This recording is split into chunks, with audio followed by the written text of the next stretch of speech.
It all began just 9 years ago at Cape Canaveral, Florida.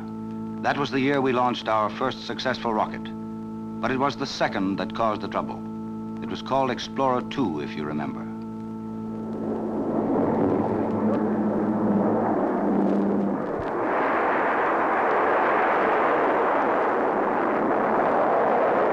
It thundered off in first-class fashion.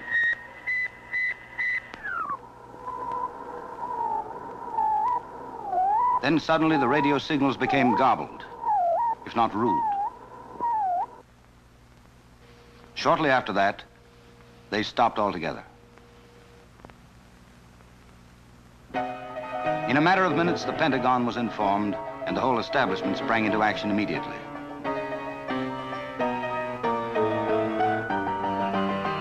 Everyone rose magnificently to the occasion, and only in one quarter of the world was there a hint of a snicker. After a fruitless search, it was decided that Explorer 2 had disintegrated in space, and only recently did the whole story come to light. Instead of going into orbit around the Earth, Explorer 2 headed directly for a small planet known variously as Tartarus, Sheol, and Hades, and ruled by a most treacherous dictator called Diabolus.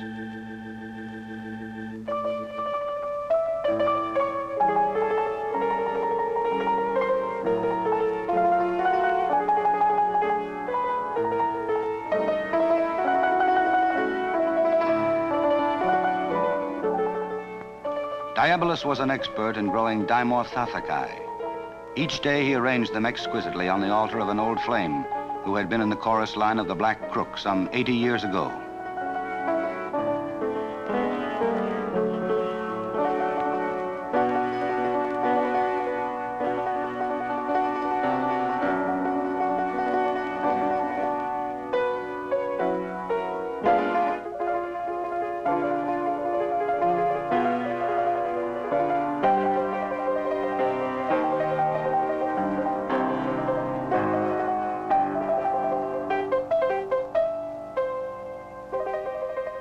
This sentimentality of Diabolus disturbed his loyal staff. They longed for a return of his old vigor, and little suspected that the happy occasion was only moments away.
Today, there are some who believe Explorer 2 was just a shade off target. But considering that Tartarus is 4.5 light years away, this is hardly likely.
Without prompting from anyone, Diabolus decided it was time to climb back into harness. There was work to be done, and the people of the USA had better watch out.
Diabolus looked upon it all as something of a sentimental journey back to a favorite haunt, the capital of the United States.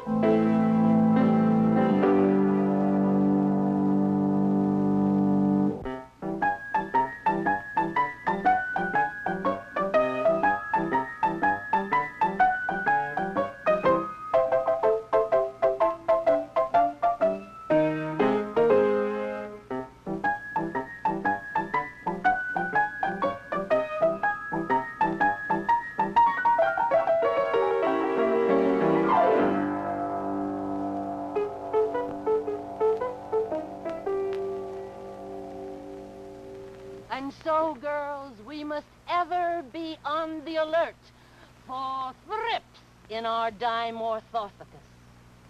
They're dreadful, dreadful parasites. They would ruin the beautiful Dimorphorthecus. And speaking of parasites, for our civic attitude of the week, I have found a truly worthy cause that we can take up and carry to victory. Hold on, girls. It is a glorious project. We are going to set about correcting a terrible injustice. We are going to set about getting rid of the middleman. As I said, he is a parasite, worse than a thrip, if that's possible. He fattens while we starve. He takes the food right out of our mouths. He contributes nothing to our society. In fact, he is little better than a gangster, grabbing his cut from everything we have to buy.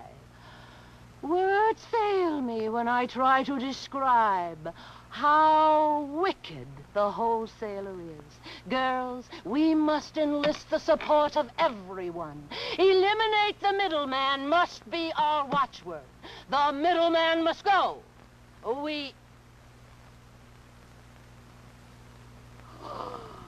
Oh, you naughty, naughty man. You've been picking Esther's dime orthophagus. But Esther will forgive you, I am sure, if you promise one thing.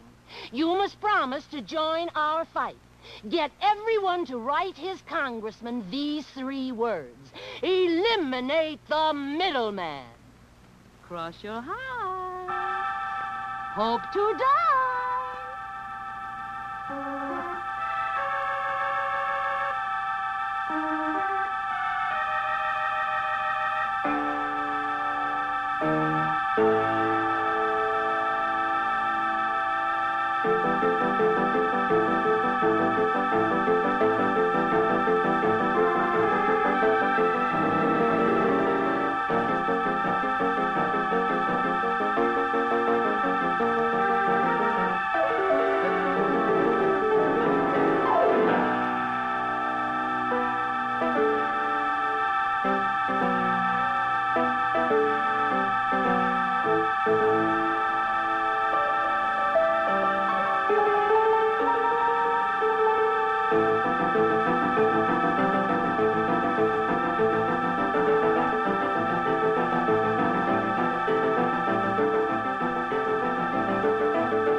There was hardly an American who wasn't strangely awakened that night. Every one of them felt an irresistible urge to write 3 little words: eliminate the middleman. As if in a trance, millions upon millions plodded through the night to the mailboxes, and there were 47 wholesalers among them.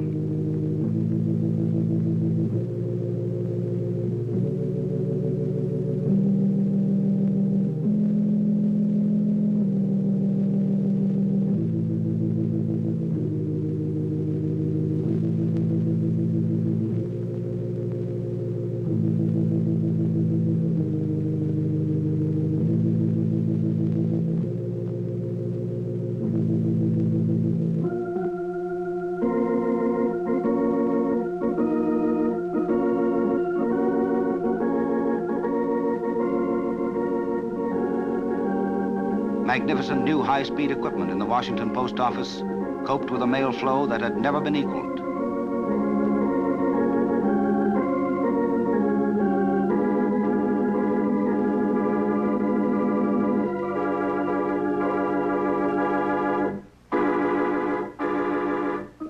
Congressional offices were snowed under.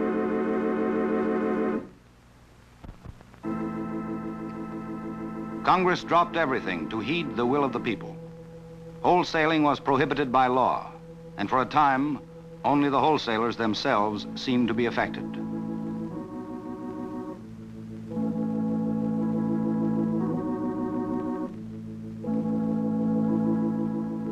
But then little headaches began to develop. Retailers had to think a minute. No wholesalers now. Orders must be sent direct to the manufacturer, even if he was on the other side of the country. Manufacturing order departments were the first to feel the change. Suddenly there were 1 million little orders to fill instead of 1,000 big ones. Shipping departments were utterly disrupted. Automatic packaging was a thing of the past. Packing had to be done by hand now. And credit. 1 million credit rundowns instead of a handful. It was going to take help. Lots of it. Help. Please, anything for help. The cost, of course, would go on the merchandise.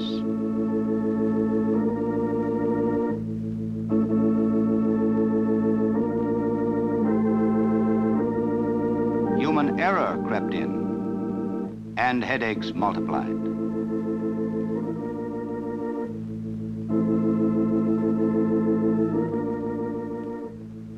Long-distance protests had to come out of profits. Or did they? Soon they, too, were added to the cost of merchandise.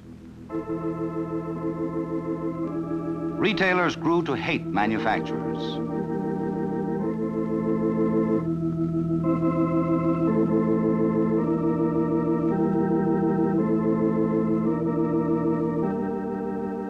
And what was worse, customers grew to hate retailers.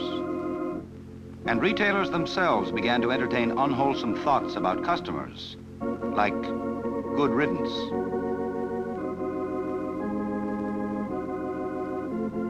New product announcements were filed and forgotten. New products were so many pigs in pokes to wary and worried retailers.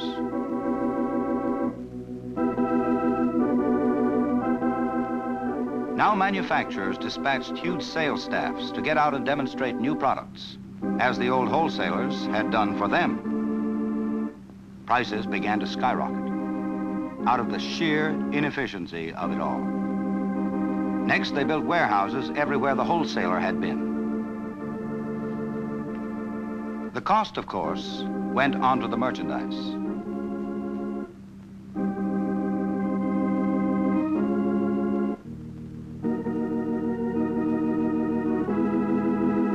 And manufacturers of seasonal goods had empty warehouses sometimes half the year.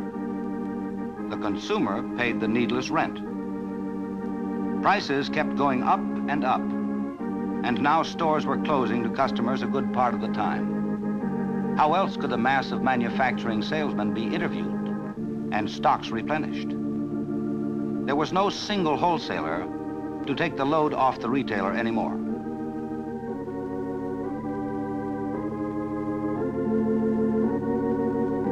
And without the wholesaler, deliveries could no longer be consolidated. The situation became utterly absurd. Everyone was saying, what a way to run a business.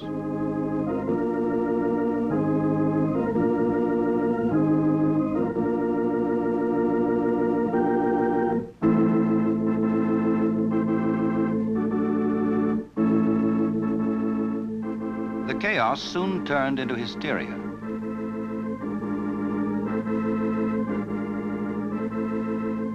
Even the price tags were troubled with the same affliction.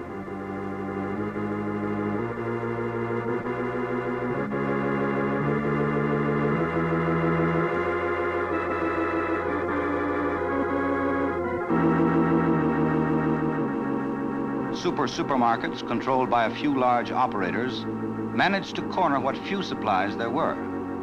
But now the people rebelled. They would not buy anything. Anything, that is, but essentials.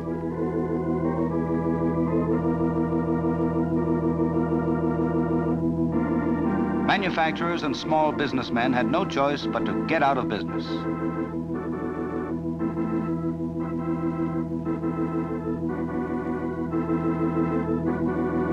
All across the country, there was the devil to pay.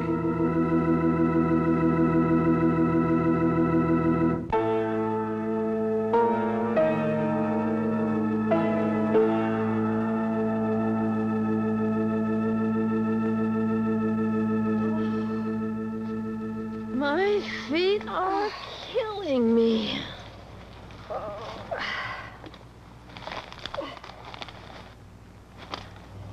Oh, look, dear. I got a little treat for us. Oh, Minnie, you shouldn't have. They're so expensive. They were on special. 2 for only 95 cents. Just like the old days, isn't it? Oh, Esther, I can't bear to think about it. Those good old days. Anything we wanted. Every store stuffed with goodies. And all at lovely prices we could afford.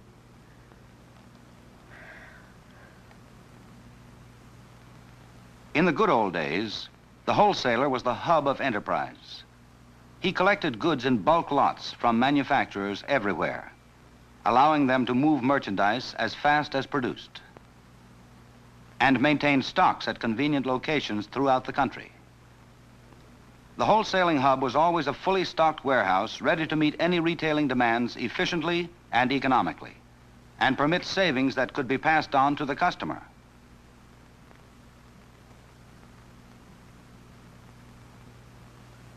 The wholesalers distributed the goods in smaller quantities as needed to the retailers in towns, cities, and even crossroads, and extended credit that would permit the retailer to achieve a maximum volume of business with a minimum of capital. Without the wholesaling hub of enterprise, it was inevitable that only disorganization and spiraling costs would result. No wonder the country was in despair. Oh, Esther, I can't bear to think of it. You know, sometimes I get the feeling that I am responsible for all these terrible times. Remember our civic attitude of the week, and I said we should get rid of the middleman? Well, I have a funny feeling we did. I don't know how exactly, but Esther, I think that funny-looking little man that came along while I was speaking, you know, the one that picked your your daisies. Well, I think he had something to do with it. I never confessed this before, but that night I had to get up in the middle of the night. I never have to do that. Well, certainly not to write to my congressman. But that night, something woke me and made me get up and write, "Eliminate the middleman." Well, I had to get dressed and go to the mailbox. It was silly, but I couldn't stop myself. You know, Minnie, exactly the same thing happened to me. Esther, it didn't. Oh, dear, do you suppose? Oh, Esther, look! What shall we do? I don't know, but we must do something. Hello? We were just talking about you. We were just saying that you're the cleverest man we ever saw. Didn't we, Esther? Yes, and we were betting there wasn't anything you couldn't do. Come, why don't you sit down right here between us?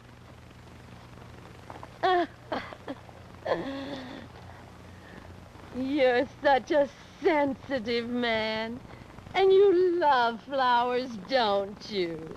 Especially Dimorthothecus. Poor Esther. Her lovely Dimorthothecus were ruined. Absolutely ruined. The thrips got them. Esther was so sad. Oh, dear. I do wish you'd do us just the teensiest little favor. You would? Promise? Cross your heart, hope to die. Well, get everyone to write his congressman these 3 little words. Restore the wholesalers.